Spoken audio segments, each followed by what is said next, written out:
Hello, my name is Jane Simmons. I'm going to read you a part of my book, Beryl Goes Wild. There you go. And it's about a pig. That's Beryl, and that's Amber. And I'm going to read you Amber's home. They stopped in the archway. Beryl had a good view over the whole settlement. "You live here," she said. She hadn't really thought about what Amber's home would be like, so very different from the farm. It was just an area hollowed out of the forest. There were no buildings or walls or gates or concrete. "It looks lovely," said Beryl. "Isn't it the same as yours?" asked Amber. "No," said Beryl. She went on to tell Amber about the farm, Aunt Misery and her cousins, the farmer and the lorry, Gruff and the other pigs, and finally her lucky escape. As she came to the end of her story, Beryl looked up. Amber was staring at her in stunned silence. It was quite some time before Amber could say anything at all. "That's awful," she said at last. "Where do you think they were taking you?"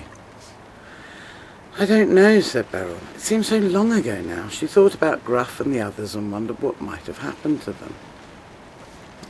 "At least you're safe now, and you can come and live with us," smiled Amber.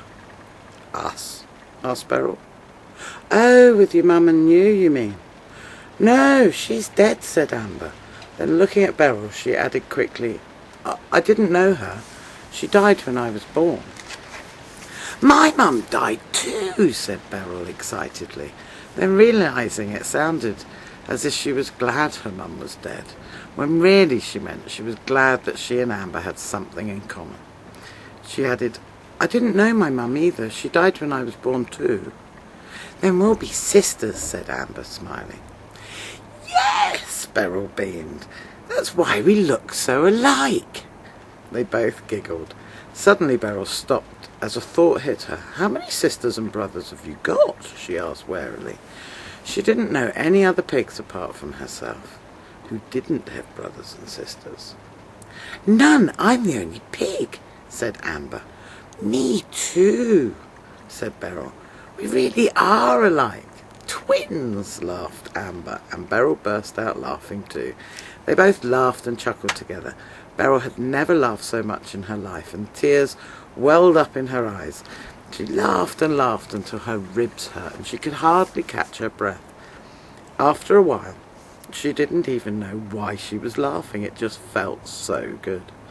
All the stress and tension melted away as her shoulders shook and shook. Eventually it subsided and Beryl was left exhausted. She and Amber leant on one another, gasping for breath and still letting the odd chuckle out. And there they are. They stayed like that until they were breathing evenly at last.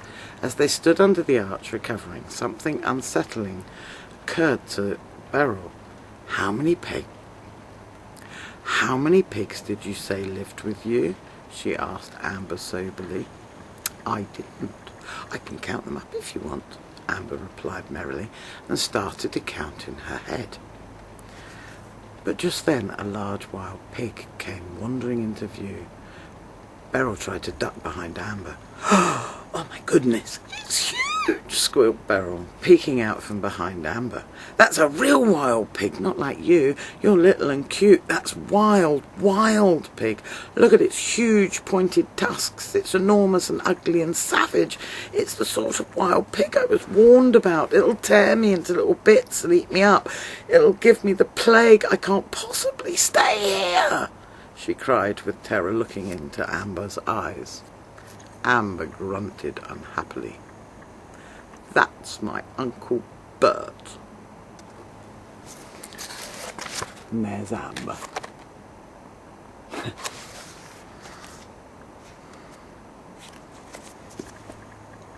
Thank you for listening.